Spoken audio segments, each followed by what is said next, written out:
আজিৰ ভিডিঅ'ত আমি কথা পাতিম পাইলছৰ বিষয়ে।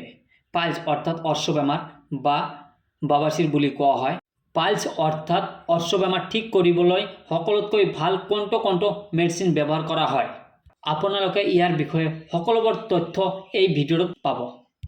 যদি আমি ইয়াত প্ৰথমে কথা পাতো পাইলছ অৰ্থাৎ অৰ্শ বেমাৰটো কি আৰু পাইলছ হোৱাৰ কাৰণটো কি। পাইলছ অৰ্থাৎ অৰ্শ বেমাৰ যিটো এনাল অৰ্থাৎ পায়ুপথত সুৱেলিং হৈ যায় বা লাল হৈ যায় আৰু অলপকৈ ব্লিডিং হৈ থাকে আৰু এই ব্লিডিংটো ইণ্টাৰনেল বা এক্সটাৰ্নেল হ'ব পাৰে। ৰিয়েক্টেল ৰিজন বাৰ্নিং সেন্সেশন অৰ্থাৎ মল ত্যাগ কৰা অঞ্চলত জ্বলা পোৰা অনুভৱ হয়।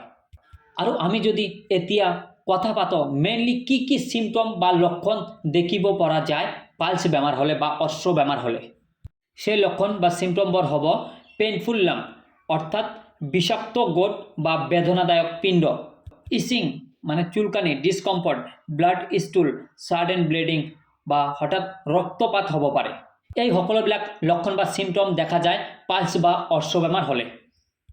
আৰু ইয়াত আমি কথা পাতিম ইয়াৰ মেইনলি বা মুখ্য কাৰণবোৰ কি হ'ব পাৰে। তো এই কাৰণবোৰ হ'ব লং টাইম কনষ্টিপেশ্যন অৰ্থাৎ দীৰ্ঘদিনীয়া কনষ্টিপেশ্যন। আপুনি যদি বেছি মছলাজাতীয় খাদ্য খায় বা বাহিৰৰ খাবাৰ বেছি খায় তেনেহলেও আপোনাৰ এই বেমাৰ হ'ব পাৰে। ডায়ৰিয়াৰ কাৰণেও হ'ব পাৰে। লিফটিং হেভি ওয়েট যদি কোনোবাই বহু ভাৰী বস্তু উঠাই লয় তেনে ক্ষেত্ৰতো এই বেমাৰটো হ'ব পাৰে। স্ট্ৰেইনিং পাছিং ষ্টুল যদি দম লগাই কোনোবাই মল ত্যাগ কৰে তেনে ক্ষেত্ৰতো এইটো বেমাৰ হ'ব পাৰে। অভাৰৱেট যদি কোনোবাৰ ওজন বেছি হয় তেনে ক্ষেত্ৰতো এই পাইলছ বেমাৰ হ'ব পাৰে। আৰু আমি ইয়াত কথা পাতিম পাইলছ বা অৰ্শ বেমাৰৰ ট্ৰিটমেণ্ট কেনেকৈ কৰিব পাৰি। যেনে বহুত ধৰণৰ এণ্টিবায়'টিক কেটাগৰীৰ মেডিচিন পোৱা যায়। এইবোৰৰ ভিতৰত হয়তো আপোনালোকেও জানিব পাৰে এই এণ্টিবায়'টিকৰ ভিতৰত সকলোতকৈ বেছি যিটো মেডিচিন ব্যৱহাৰ কৰা হয় সেই মেডিচিনটো হ'ল মক্সিকাইণ্ড CB625 নাইবা অফ্লক্সাচিন টেবলেট। ইয়াৰ উপৰিও বহুতো ধৰণৰ মেডিচিন বা এণ্টিবায়'টিক মেডিচিন আপোনাৰ ওচৰত থকা মেডিকেল ষ্ট'ৰ বা ফাৰ্মাচীত আপোনালোকে পাই যাব। ইয়াৰে ভিতৰত আপুনি যিকোনো এটা ল'ব পাৰে। দিনত 2বাৰ বা 3বাৰ ব্যৱহাৰ কৰিব পাৰে আৰু এইটো মেডিচিন 5ৰ পৰা 7 দিনলৈ ল'ব পাৰে আপুনি। যদি তাত জ্বলা পোৰা বা পেইন হৈ আছে তেনেহ'লে আপুনি কি কৰিব এতিয়া আমি সেইটো কথা পাতিম। তেনেহ'লে বহুত ধৰণৰ মেডিচিন বা পেইন কিলাৰ পোৱা যায়।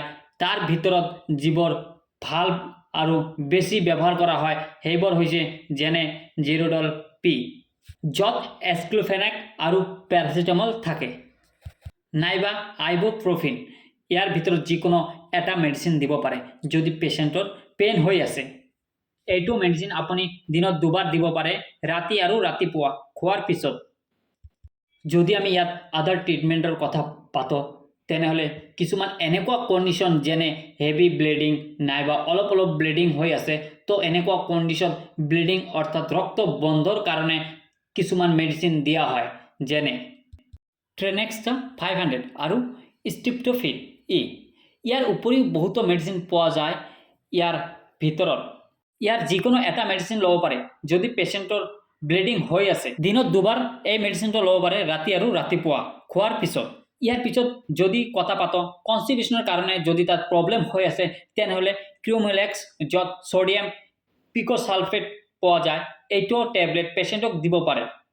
এই টেবলেটটো দিনতো দিব পাৰে আৰু ৰাতিও দিব পাৰে, কিন্তু এই টেবলেটটো ৰাতি দিয়াটো বেছি ভাল হয় আৰু এই টেবলেটটো দিনত এবাৰেই দিব।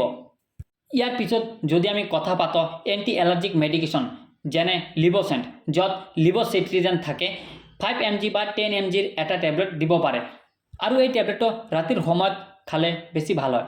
আৰু আপোনালোকে এইটো কথা মনত ৰাখিব যিমানবিলাক এণ্টি এলাৰ্জিক মেডিচিন হয় ৰাতিৰ সময়ত লোৱাটো বেছি ভাল হয় আৰু এণ্টি এলাৰ্জিক মেডিচিনবিলাক ৰাতিৰ সময়ত ল'ব। নেক্সট ট্ৰিটমেণ্টৰ কথা যদি পাতো যেনে বজাৰত বহুত ধৰণৰ হাৰ্বাল প্ৰডাক্ট পাব। ইয়াৰ ভিতৰত যিবোৰ বহুতো ভাল ফলাফল দেখুৱায় সেই মেডিচিনবোৰ হ'ল লিগনোকেন। এইটো এটা লোকেল এনস্থেটিক হয়। এইটো জেল তাত লগাব পাৰে। ইয়াৰ উপৰিও আৰ্চকাইভ টেবলেটো দিব পাৰে, নাইবা পাইলেক্স টেবলেটো দিব পাৰে। ইয়াৰ ভিতৰত যিকোনো এটা টেবলেট দিব পাৰে। পাইলেক্সৰ ক্ৰীমো পোৱা যায়, এইটোও বহুত ভাল হয়। যদি কোনোবাই ক্ৰীম ব্যৱহাৰ কৰিব বিচাৰে তেনেহ'লে ইয়াৰ ভিতৰত যিকোনো এটা ইউজ কৰিব পাৰে বা ব্যৱহাৰ কৰিব পাৰে।